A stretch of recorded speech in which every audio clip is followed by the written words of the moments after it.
my stack. So this is what we will be getting into. Welcome back to my channel. This is Angela's Creative Corner. So we're here today for another podcast episode. So this is, I guess, episode 2, even though I split the last one into 2.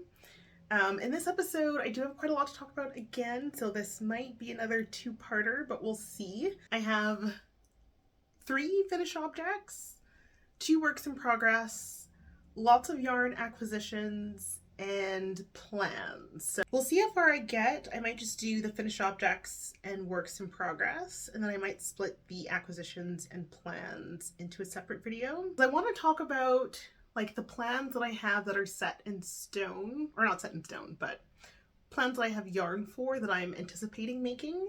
And then there's also just a list of patterns that I just really like right now. In terms of the time that have passed since the last episode, it's been probably about 2 months. Since the last time, I did also go to Europe, and I was there for about a week.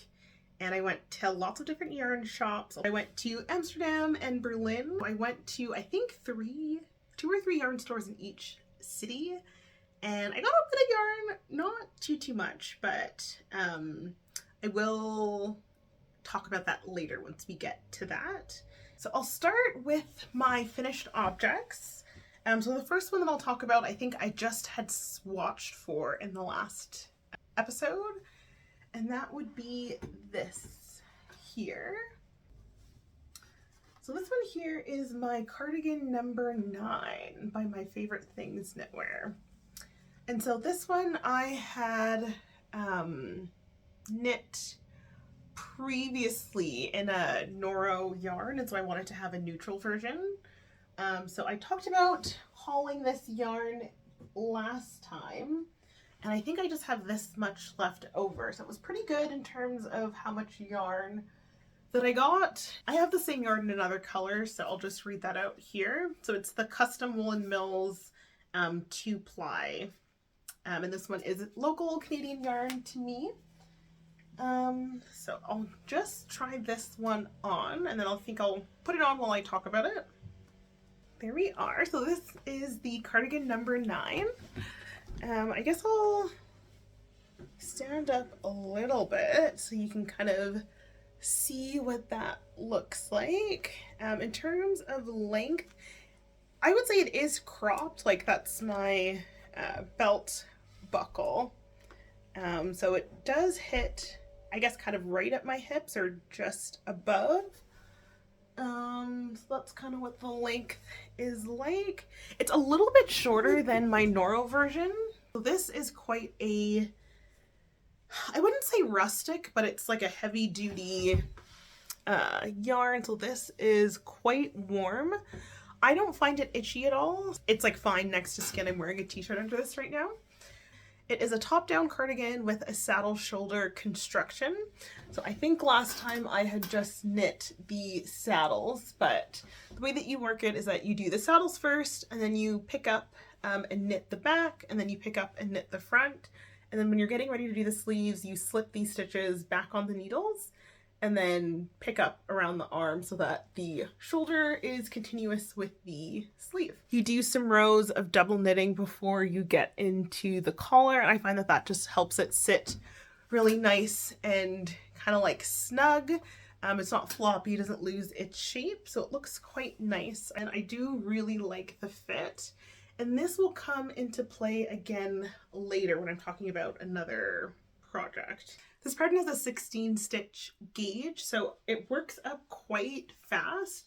I think the pattern wants you to hold like an Aran weight with a lace weight, but I just did 1 strand of that Aran weight wool. And this particular yarn like fluffs up quite a bit with blocking.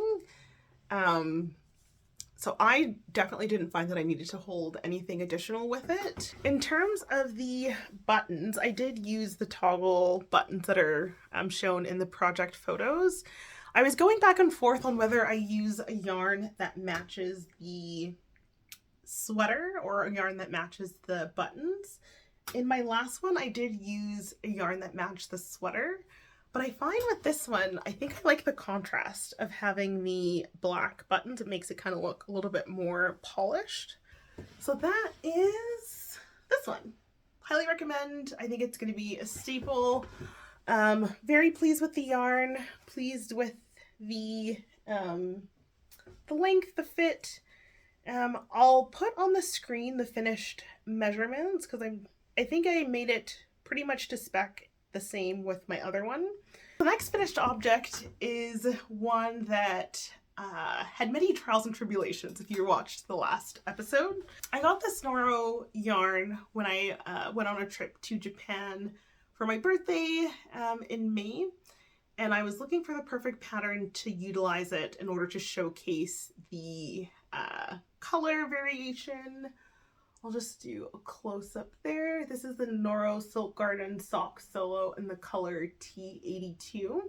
I tried holding it with an alpaca silk, and I found that the color was just a little bit too muted, so then I reknit it using the Cardigan number 9 pattern. That one is the next finished object. And that is this one here.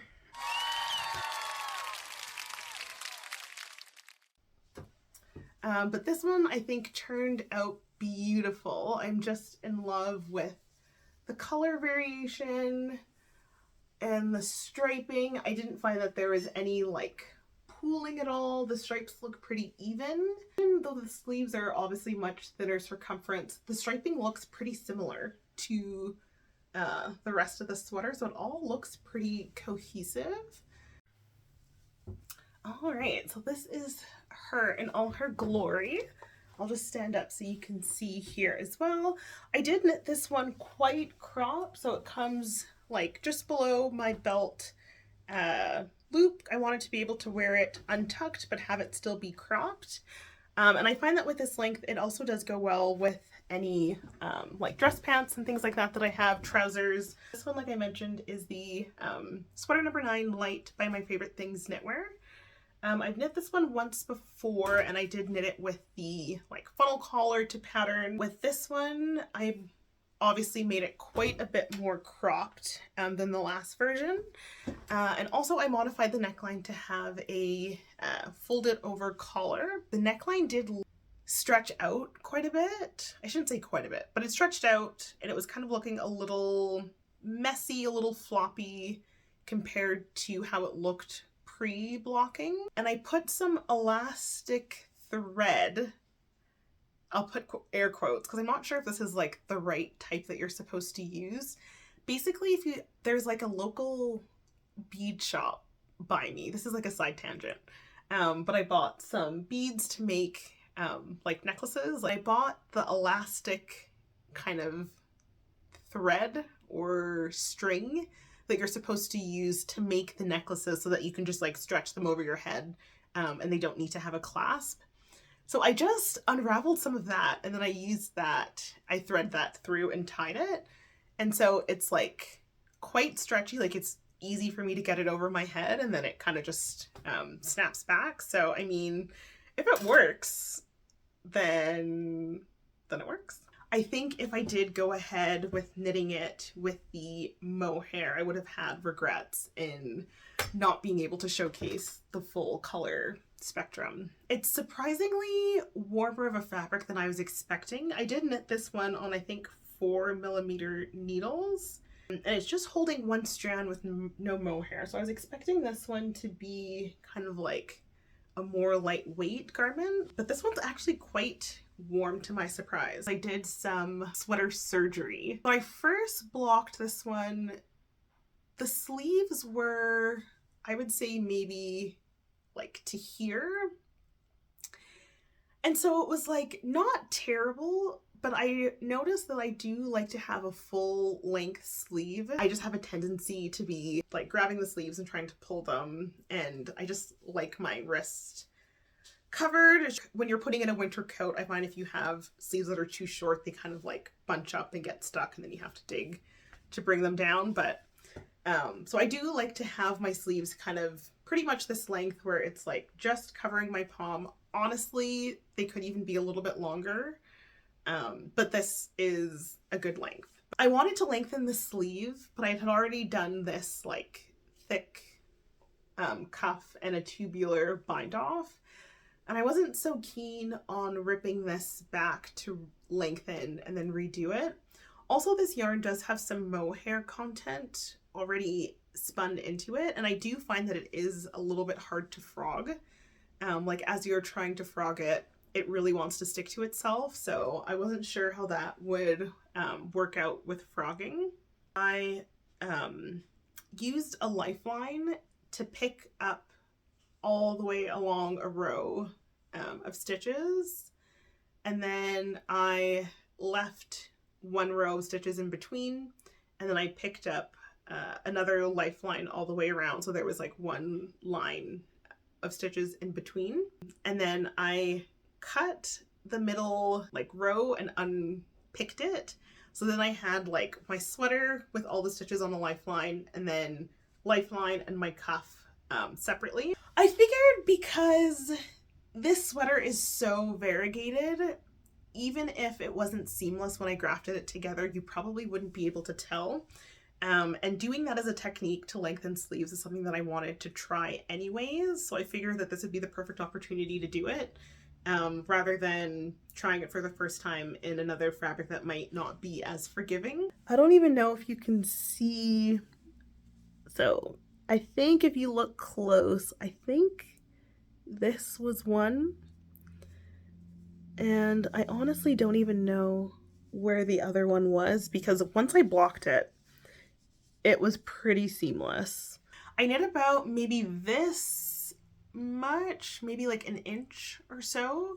So this was my first time grafting, and it worked out pretty seamlessly. I feel like the first stitch, and then when I went all the way around and then like joined the last stitch, felt a little bit wonky, and I kind of had to like pull the threads tight. I did also go through with a needle and kind of just pull on each stitch just to make sure that the tension was even.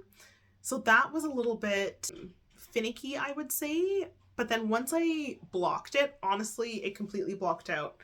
And so yeah, you couldn't even tell. They're now the perfect length. Just covering my palms a little bit. I knew that if I didn't do it, again, it would be one of those things where I would probably not wear it, or it would be a hindrance to wearing it because I just would want my wrist to be warm, and I would know that this sweater doesn't have long enough arms. So I'm glad that I did it. I'm tempted to lengthen the body length by not even an inch, probably just like half an inch. And so it's not enough to where it bothers me, but in certain pants that I have that are a bit more low rise, it kind of looks like this, where you can see the waistband. And I like the waistband to be covered. So we'll see. I'll keep wearing it and see how much it bothers me. But with how successful the sleeve surgery was, I'm more inclined to try doing the same thing on the body. After I finished knitting this, I did have quite a bit of yarn left over. I think because I cropped it so heavily. I had the sweater that I had started knitting with the mohair, and I had just like abandoned it and cast on this one. I didn't unravel it yet. So I still had that yoke, and I did also have another full ball of the alpaca silk, as well as I think I had a full ball of this as well. And I wanted to use up the alpaca silk mixed with the Noro, just because I wasn't keen in splitting the two strands apart. So I was looking for patterns to use the mohair with the Noro. I didn't have that much yarn, so I figured that it should be enough to knit a vest. I didn't want it to look too similar to this. I wanted it to be like distinct from this one, that I'm not just like knitting two of the same thing just because I have yarn left over. My most worn knits is the my version of the Korshavn vest. And that was actually the first I'm gonna fact check, but I think that that was my first wearable garment that I made, that like I actually wore. I still wear it all the time. Like it's one of my most worn knits. And I love the texture. I love that it has like a lot of visual impact, but it's like quite easy to knit. Like it was fine for me as a beginner knitter to knit up. I ended up casting on a second version of the Korshavn vest holding the Noro Silk Garden Solo with the alpaca silk. I cast this one on before I left on my trip to Europe, and then this was a product that I took with me as a travel whip. So I knit on it on the plane ride there. We took a train from Amsterdam to Berlin, so I knit on it on the train. In the evenings I knit on it. One of my good friends lives in Berlin, so we just stayed with them and their partner. So without further ado, this is the Korshavn vest Noro alpaca silk version. Put this one on as well, but before I take this off, I'll just kind of show the color difference between the two. I don't know if it's easy to see on camera, but this is a lot more like vibrant, multicolored, and this one here, it's a little bit more muted. And I find that it's muted enough that it doesn't look too busy with the texture of the waffle stitches or the waffle print. This is very, very fluffy with the alpaca silk. This is like the best of both worlds, where I get to have something that has that super soft plush texture. It has enough visual interest with the waffle stitch that I don't feel like the Noro is being wasted, if that makes sense. Okay, so I'll try this one on. Why is the sun setting? What time is it? It's 2:37 p.m. and I feel like the sun is already setting, so yeah, welcome to Canada in the winter. So this is how this one looks. I'll stand up again so you can see how it fits. Similar length. It's a little bit longer than the sweater version, but it is still cropped. One feature with this pattern is that it has like very deep open sleeves, which I do like. This is what the halo kind of looks like on it. We'll see in terms of shedding. I haven't worn it yet, but I don't think it should be too bad. Especially if I wore like a white t-shirt underneath, then I think it wouldn't, I wouldn't be bothered by that at all. I did kind of just make it verbatim to my other version. It calls for tubular cast on at the bottom, and then you knit up from bottom up, split for the front and the back, and then you do a 3 needle bind off at the shoulders, and then you pick up and do the sleeves and the neck. I did do a tubular bind off for the sleeves as well as the collar. Like I mentioned, this yarn is pretty grabby even just on its own, but especially when holding it with the alpaca silk. It's like very sticky, and there is just no way that I'd be able to hold the 2 strands in order to do the tubular bind off. So I just did the bind off with the Noro strand, and I feel like you can't really tell.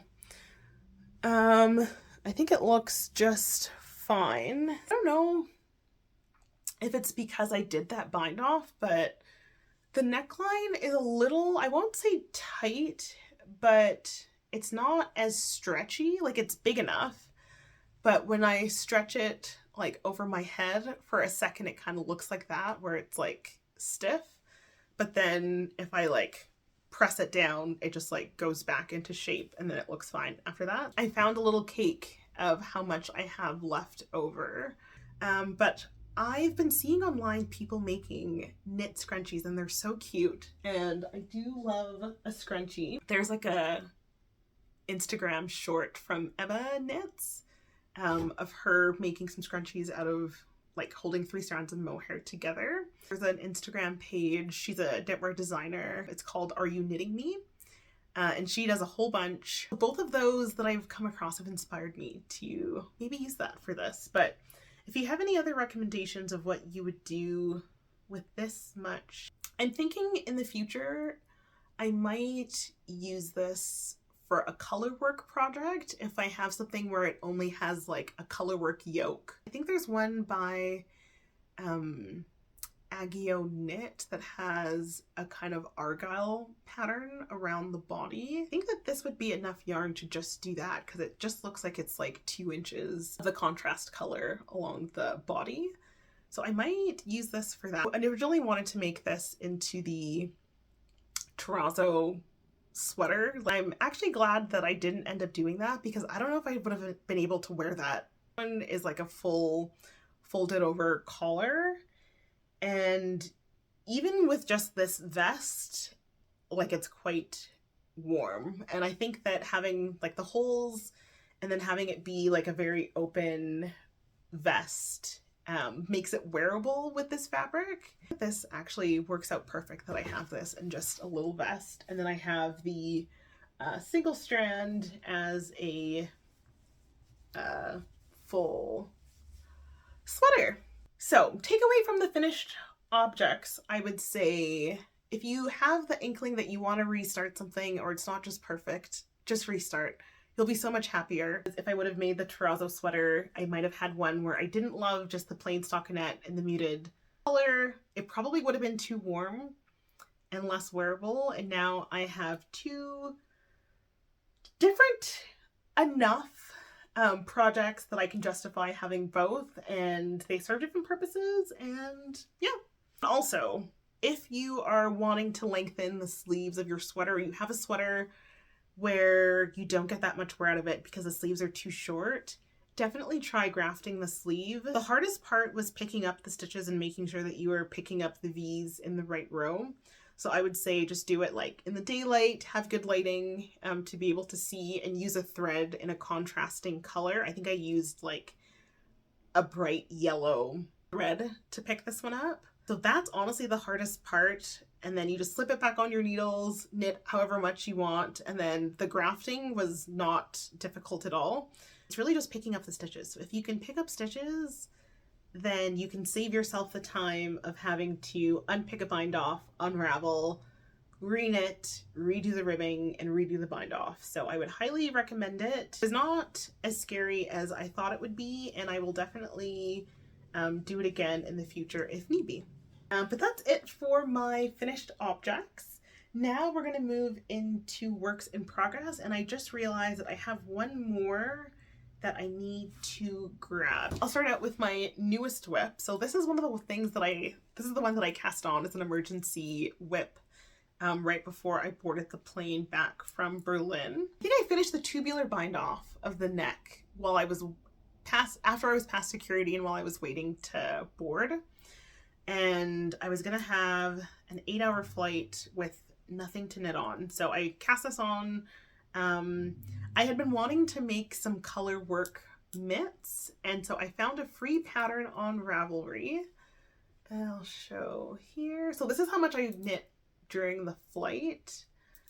So I've knit this much here. This is where you put your kind of, I guess, lifeline in, and then you would pick up later to make the thumb hole.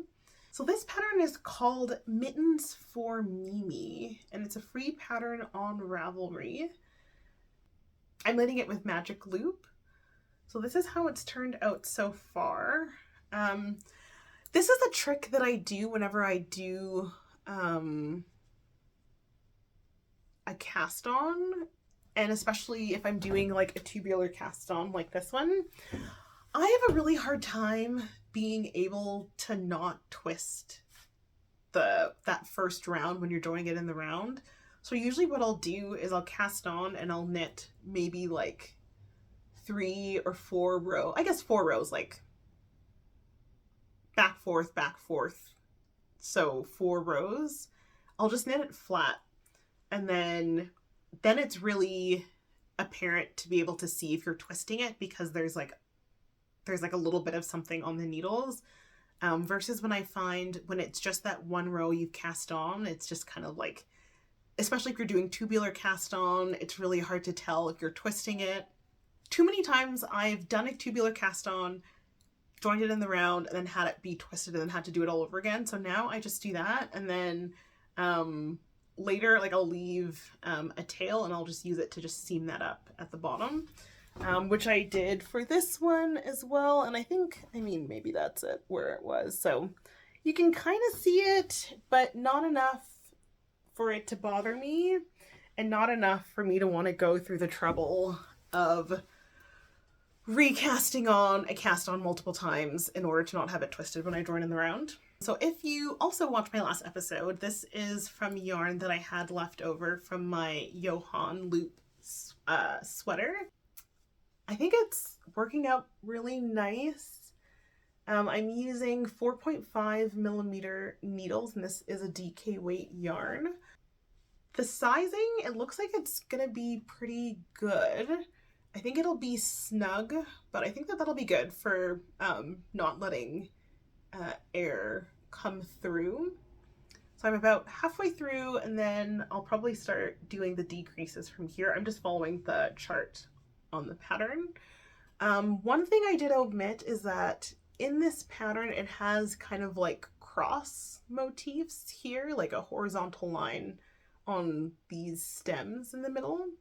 And I didn't like the look of that, so I just kept them plain, but that's how it's working up so far.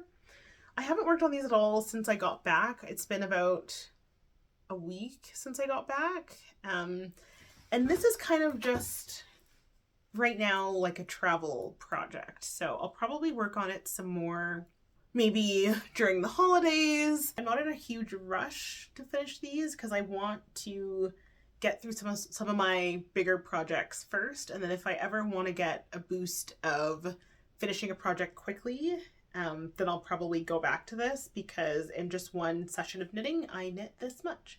So if I probably did another session, I'd be able to finish it, but because I know that it'll work up so quickly, I'm not in a huge rush to finish it. I think I did mess up a little bit on the pattern on the back here. You can see that this is how it's supposed to look. They're kind of like diamonds, and then here they look kind of more like columns, but that isn't enough to bother me. So I figured it out, and I think I should be able to reestablish the diamond pattern.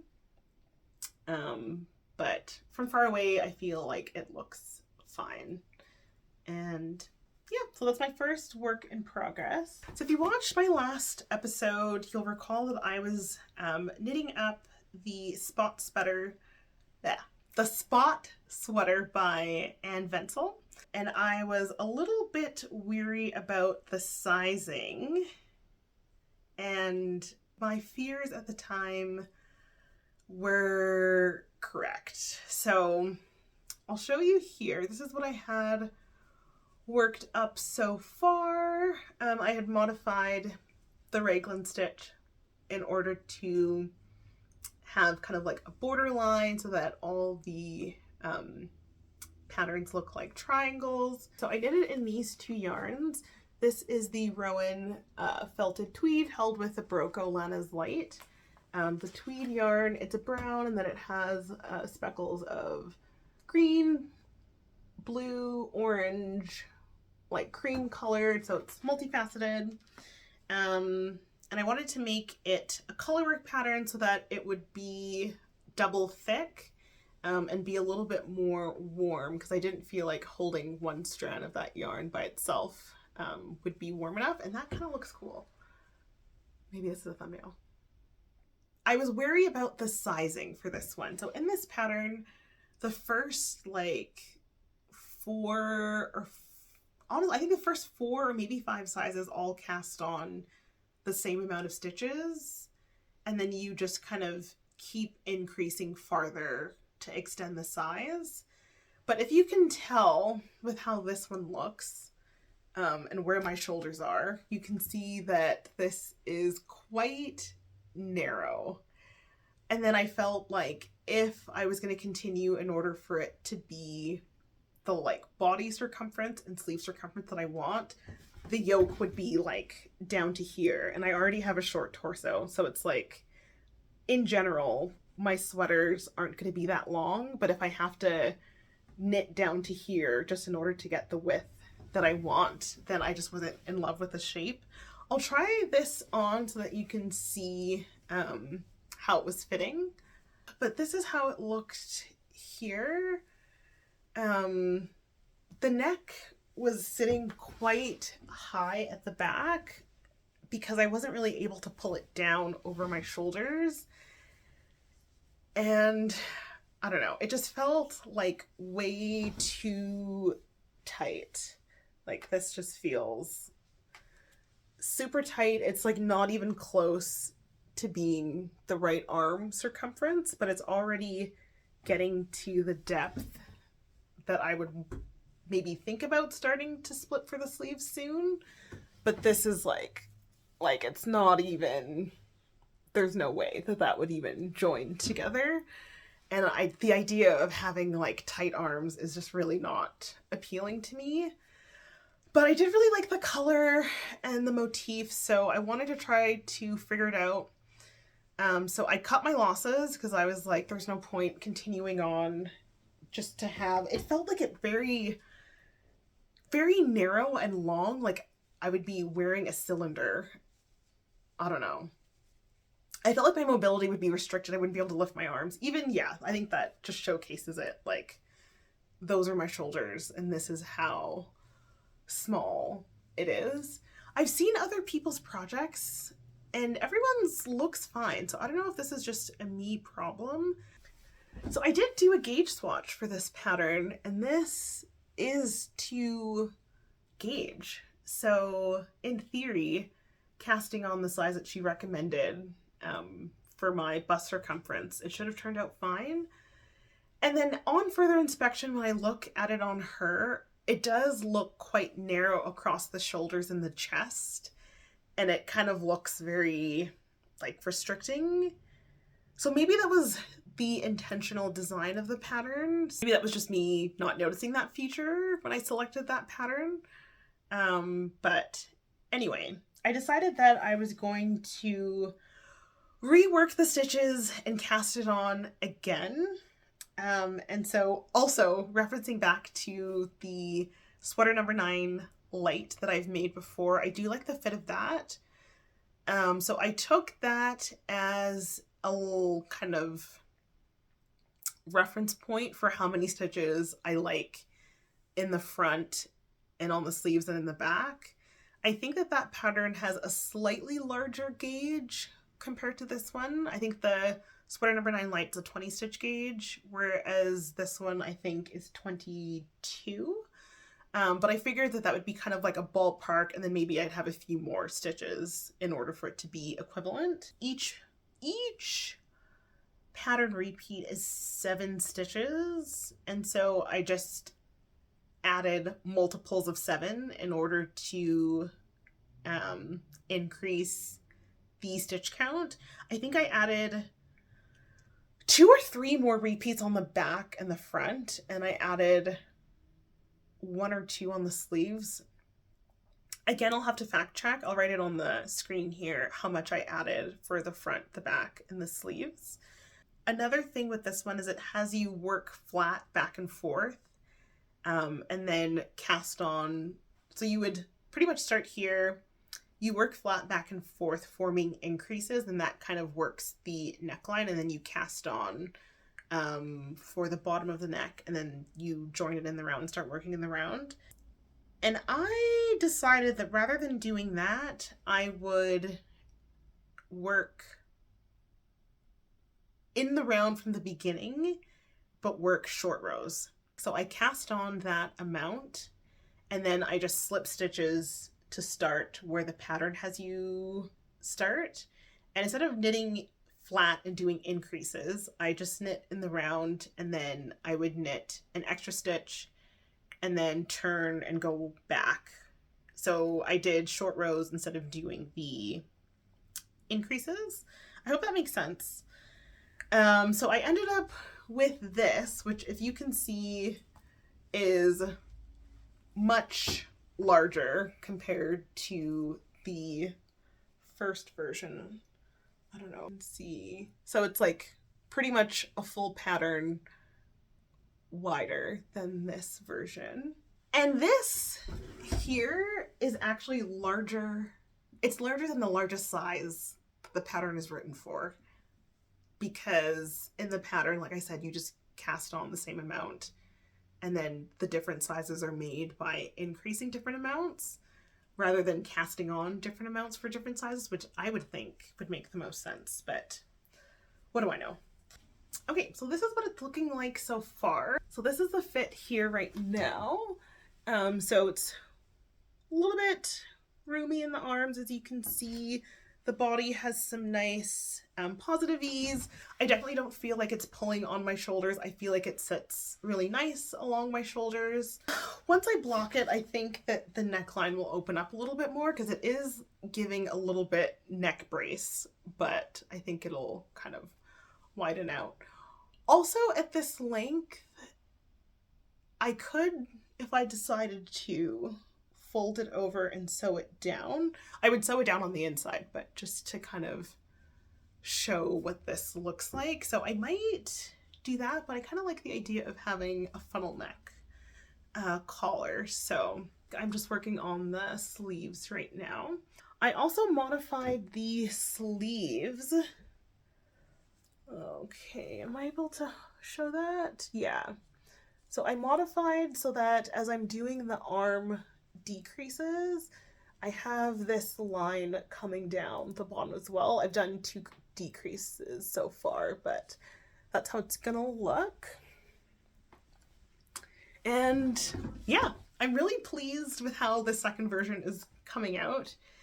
And it's crazy that I have to knit a size that is larger than the largest size, and I am not a large person. So this pattern could improve quite a bit in terms of size inclusivity. If you were wondering exactly how to modify the pattern to get a similar look to this one, maybe I'll add it onto the Ravelry, my Ravelry page, exactly how many stitches I added in reference to, I think the size small is what I should have been knitting.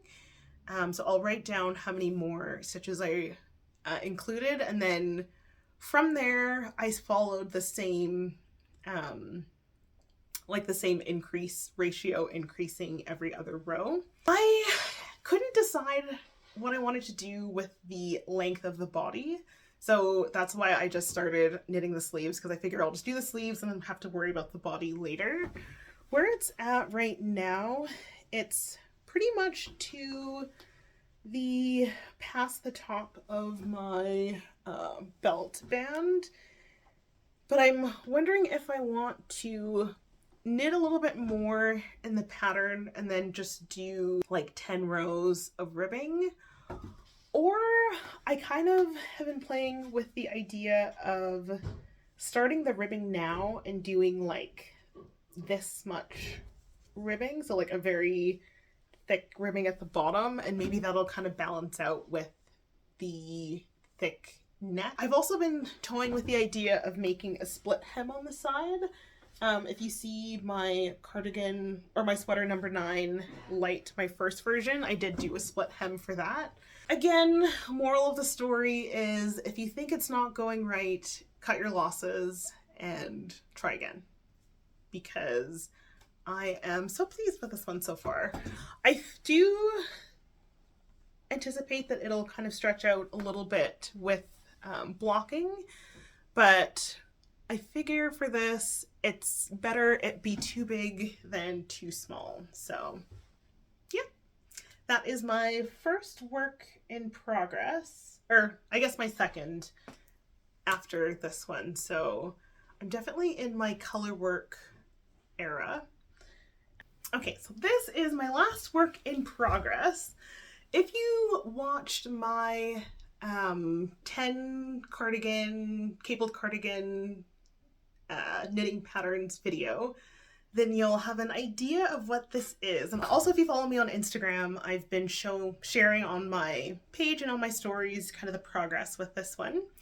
I am also doing a separate video that's like a project vlog of the whole process of knitting this, so I won't talk too much about it here. But in short, if you didn't watch my other video, I was looking for a cabled knit cardigan, crew neck, kind of jacket style, oversized, that I could wear like as a jacket. And I have this yarn here. This is the Custom Woolen Mills, the same yarn that I knit up that gray version of my cardigan number 9. So I have it in this really rich brown color, and this is a natural yarn, undyed. So it does kind of have a little bit of the heather in there. So I wanted to use this yarn to make a cabled pattern, and I went through a whole bunch of patterns, and then I finally decided on modifying the Dagmar Jacket to make it a saddle shoulder construction. And I did that because in the pattern photos from PetiteKnit for the Dagmar cardigan, I didn't love the gap between the like drop shoulder and the start of the sleeve. I feel like it kind of cuts off the arm at an awkward length, and I just wasn't a huge fan of that. But I did like the diamond cable motif and the honeycomb and kind of just like the general construction of it. So what I decided to do was meld the cardigan number 9, which is a saddle shoulder construction, with the Dagmar Jacket pattern in order to make a Dagmar Jacket saddle shoulder edition. So I have this to show because I had cast on with different needle sizes to see which one I wanted to go with. So this one was with 5mm needles. I ended up going with 4.5mm needles, and I just haven't unraveled this yet. So I had cast on the 2 saddles first, and then I picked up along the back, and rather than doing increases flat for the back, I worked short rows instead. So this is what I have so far. If this shape is looking weird to you, basically, so it'll be this way. This is the back of the cardigan, and then this saddle will run along the top of the shoulder. And then when I'm gonna pick up stitches from here to knit the front down, and then slip these stitches back onto the needle to knit the sleeves of the arm. So similar to my other cardigan number 9. And that way this cable motif will run all the way down from the top of the shoulder down the back. So this is what it's looking like right now. Like I said, I won't talk too much on this one because I do have a full project vlog that I'm working on that will go over kind of everything. It's not going to be a tutorial just because this is my first time doing it as well, so it's not like I can give advice. I can kind of just share what I'm doing and how it's turning out for me. But so far so good. I did notice, compared to the patterns where people knit it flat for the back and then picked up for the front, I don't have the same like, it looks like there's kind of like a, not cable, but there's like a border along the side, and I think because all of mine are German short row stitches, it looks more like flat in comparison, but I mean, that doesn't bother me. This yarn so far is working up really well with the cables. I think that the cable definition is really nice, but I am super excited to finish this one, and hopefully by the next episode this will be a finished object. And also, like I said, stay tuned for a separate project vlog on how this is going. But so far, so good. So that's the end of my works in progress. So I think I'm gonna save my acquisitions and plans / my ongoing knitting roster for another video. This is a sneak peek. All right, so that concludes my video for now, I think. So stay tuned for my next episode to see my acquisitions and my plans, and then my aspirational plans along with that. So yeah, thanks for watching, and I will see you next time. Bye!